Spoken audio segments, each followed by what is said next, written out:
قرآن پاک زندگی گزارنے کا وہ طریقہ بتاتا ہے جسے اپنا کر ہر انسان ایک اچھی خوبصورت زندگی گزار سکتا ہے۔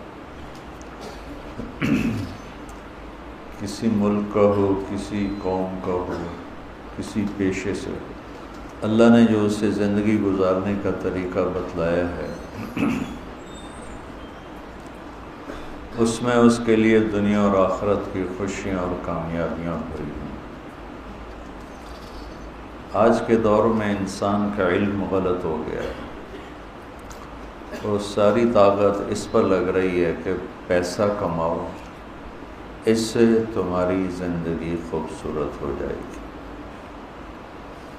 پیسے سے زندگی خوبصورت نہیں ہوتی، زندگی سے متعلق چیزیں خوبصورت ہو سکتی ہیں۔ گھر خوبصورت ہو، گاڑی خوبصورت ہو، کپڑے اچھے ہوں، گھڑی سب اچھی ہو، کام کاروبار اچھا ہو، لیکن زندگی 3 کپڑوں میں جو گزار رہا ہے اس کی زندگی بھی خوبصورت ہو، اس کا تعلق پیسے کے ساتھ نہیں، اس کا تعلق صرف اور صرف اللہ تعالیٰ کی بتائی ہوئی ترتیب زندگی کے ساتھ۔ فطرت اللہ التی فطر الناس علیہا لا تبدیل لخلق اللہ۔ فطرت انسان اور فطرت اسلام ایک چیز، دونوں کا خالق اللہ ہے۔ اسلام جس فطرت کی طرف اشارہ کرتا ہے عین وہی انسانی فطرت بھی ہے۔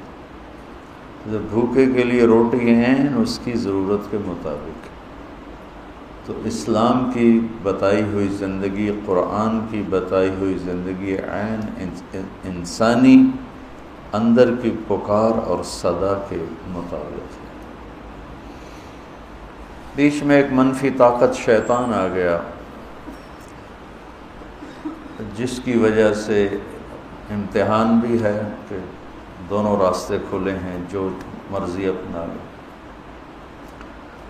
تو انما یدعو حزبہ لیکونوا من اصحاب السعیر، شیطان دعوت دیتا ہے کہ لوگ جہنم میں چلے جائیں۔ تو شیطانی راستہ جہنم کا راستہ ہے اور قرآن کا راستہ وہ جنت کا راستہ ہے۔